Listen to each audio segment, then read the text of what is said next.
Hello, and welcome to the third video in our XMPP core video series. In this one, we're going to talk about TCP binding. What the heck is that?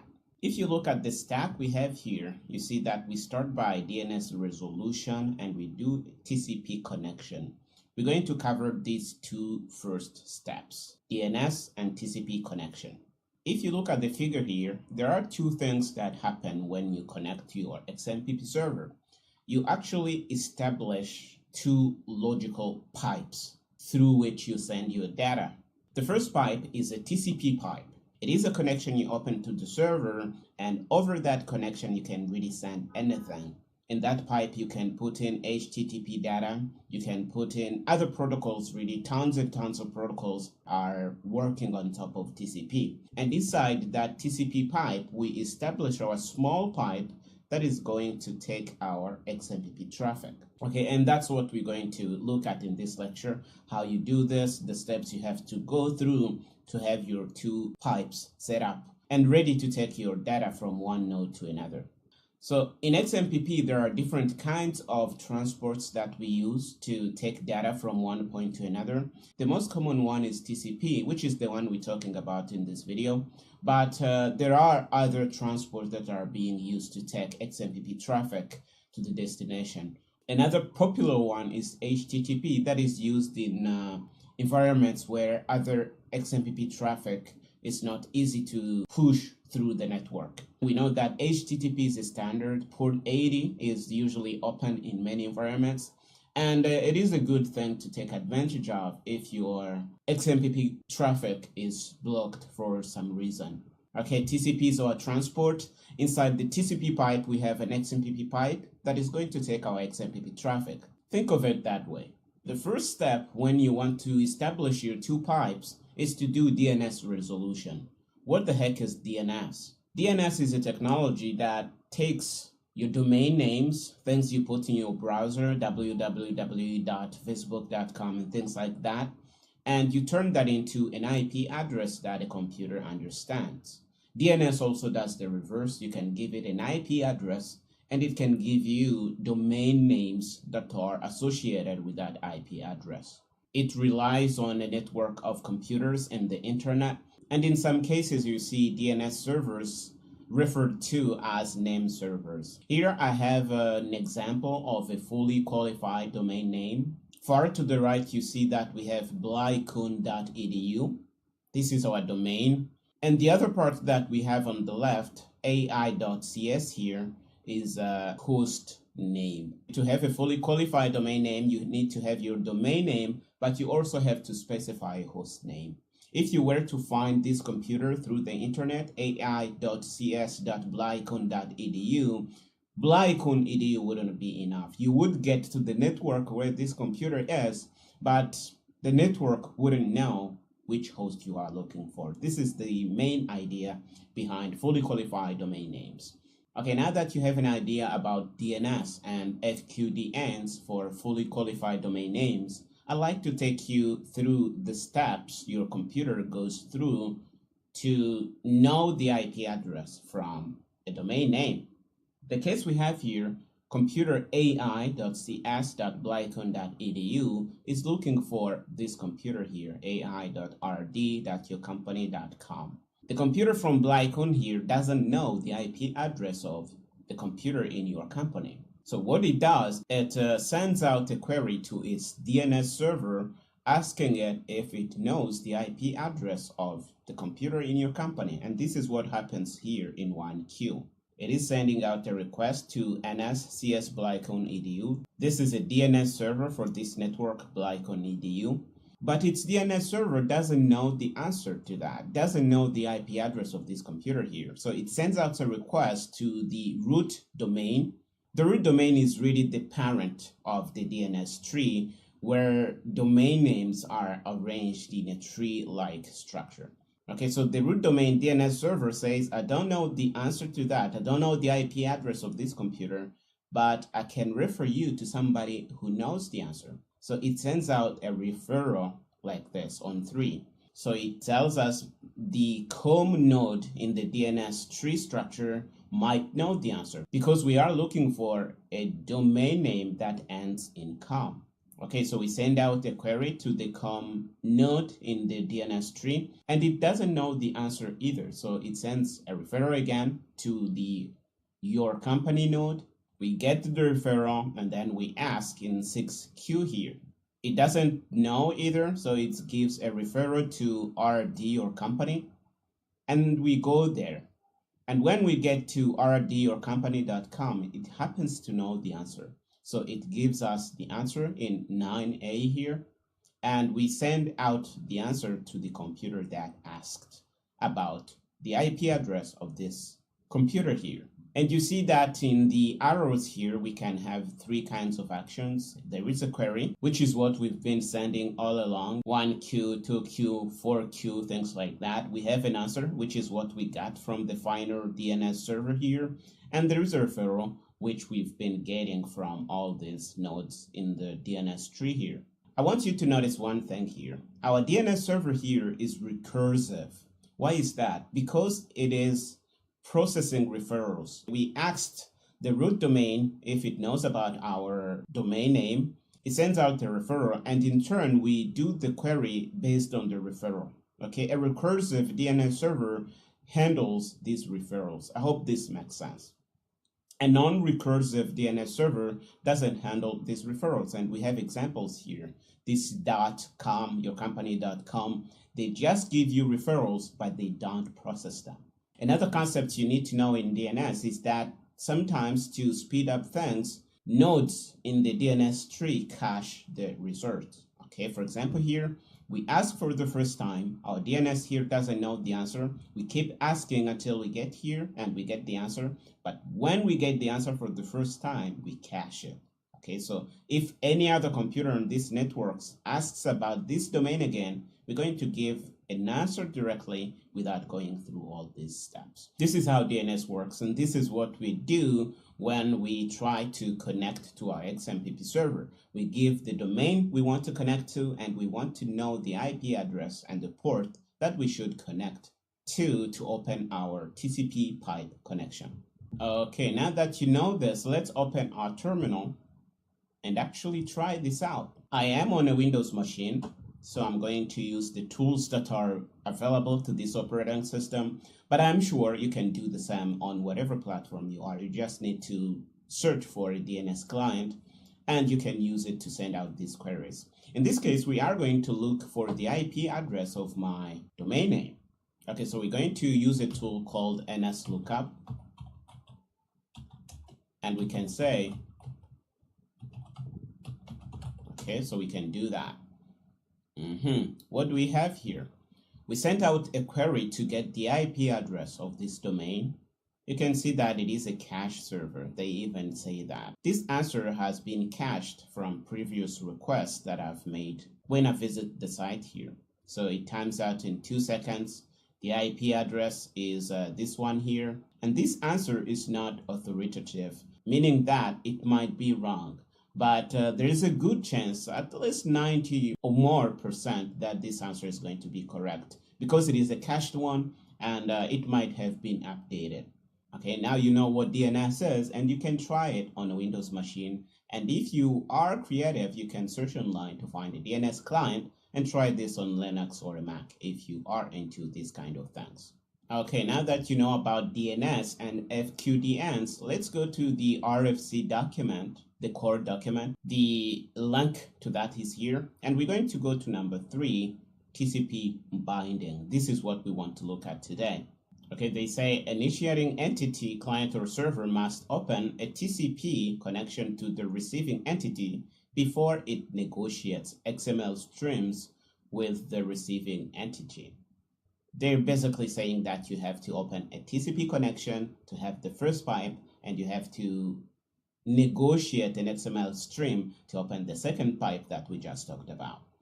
Okay, you have to resolve your fully qualified domain name. This is what they say here. You have to turn your domain into an IPv4 or IPv6 address. And you have to do that before you attempt to open your XML stream.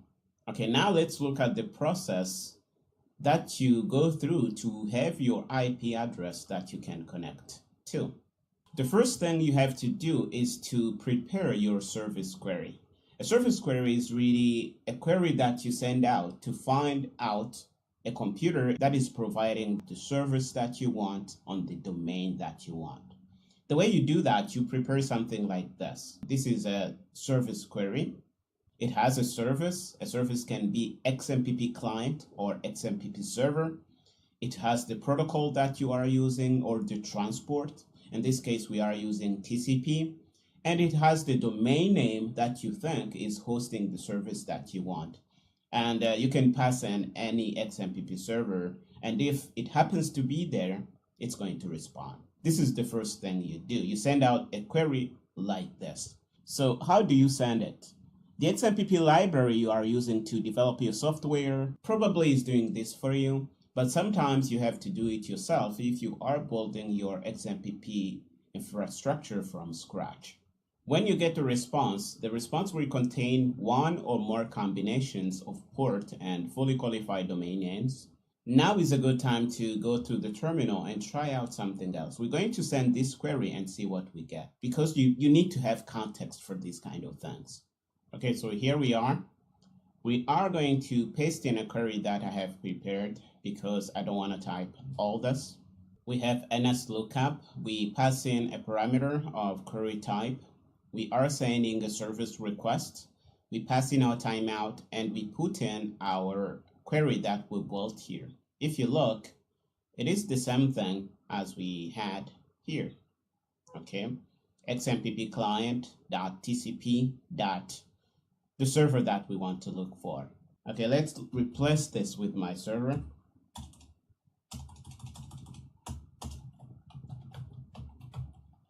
Okay, and send out the request. Let's see what we get. Okay, it tells me there's a server over the internet that accepts XMPP client connection on this domain here. This is what this all means. Okay. So my DNS server is this one. This is the one that is giving me this answer. It had it cached. It is the same server that we used on top here. Okay, my host name is going to be xmpp.salama.im. The port is this one, and I have a priority and a wait here. Okay, they said you can get one or more responses with FQDNs. Let's try a few other XMPP servers and see if there is some that give multiple responses. So let's try conversations. You see that they give us a similar response, and they say name servers that were used to resolve this. Okay, the name servers that we had to go through to get this answer here. Let's try another one. We're going to try xmpp.jp. It is another good XMPP server. And if you look, this one gives us multiple responses. We have a host name of gylb.xmpp.jp, and we have another host name of xmpp.jp, and we have the name servers that were used to resolve this. I hope this drives home the point that you can get multiple responses on your service query here. Okay, so they say if a response is received, it will contain one or more combinations of a port and FQDN, what we just did, each of which is weighted and prioritized. You can see the priorities here.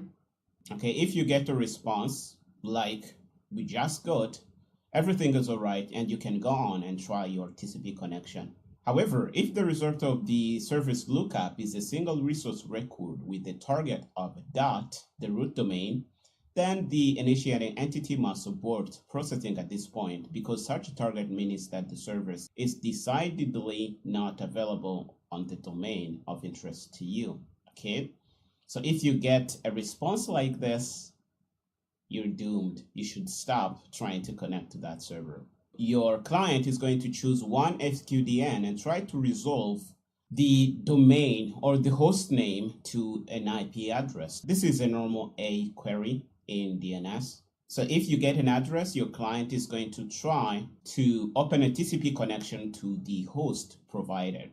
Remember that we also get a port from the request like this. Okay, our port is 5222. This is a standard port in XMPP, by the way. Okay, we open the TCP connection. So if the initial entity fails to connect using all resolved IP addresses for a given FQDN, it repeats the process of resolution for the next FQDN returned by SRV lookup, the service lookup. It basically keeps looping, trying to find an IP address and port that we can connect to successfully. If the initiating entity receives a response to a service query, but it is not able to establish an XMPP connection using the received data, it shouldn't attempt a fallback process described in the next section that we're going to look at. Okay, it means the data you got is corrupted somehow, you can't connect to that. You should stop there and give the user an error that you cannot connect to that server. This is what they mean here. Okay, so if we don't get a response to our service query, we should then go through the fallback process, which is really trying to connect to the standard ports in XMPP. Okay, we take the domain that we have. We use port 5222 if we are connecting from a client to a server, and we use port 5269 if we are connecting from a server to another server. This is what they mean. We do an A query to the domain and we connect to the IP address that we get. By the way, an A query is a query that takes a domain name and gives you an IP address. Okay, so you use a service query whenever you want to connect to your server. And from now, you can see that this connection here is expensive. It really is very expensive to establish a connection in XMPP. And you will see many clients today, especially on mobile devices, trying to reduce the number of connections to the minimum. Okay, so now you know the steps we have to go through to establish a TCP connection. You do a service query, you get an FQDN, you resolve this FQDN to an IP address, and then you connect to the IP address using the port that you got in your service query here. Okay, so when the DNS information has been hard-coded in your client, you don't need to do SRV queries. It really is a waste of time. So for example, if an association from an origin domain of example.net to a configured FQDN appsexample.com has been hard-coded in your client, you can use that directly without doing DNS resolution. This is what they mean here. Another thing that is really important is the understanding of add-on services in XMPP. You will see many XMPP servers directly running on the second level domain name, things like example.net, salama.im, and things like that. Okay, but sometimes you have these services running on subdomains. You can have things like im.yourserver.com, xmpp.yourserver.com. We actually saw that in our query here. Okay, you can see that xmpp.jp here runs on the second level domain name. But if you look at my server, salama.im, you can see that I'm running on xmpp.salama.im. I am running on a subdomain. So sometimes you have this. On top of this, sometimes we also have other services running on our servers. For example, you can have your group chat running on a subdomain of conference and things like that. So when you do this, you have to properly configure your DNS resolution information. Otherwise, XMPP clients are not going to be able to connect. This is what they are trying to say here. Okay, and when we fail to connect to an XMPP server, there is a process you should follow to reconnect. It really is a way to reduce the number of reconnections. You try out in 1 second, 5 seconds, 10 seconds, 20 seconds, and something like that. It is an algorithm that has been inspired by the Ethernet technology. You should really read on this. It is a step of things you should follow.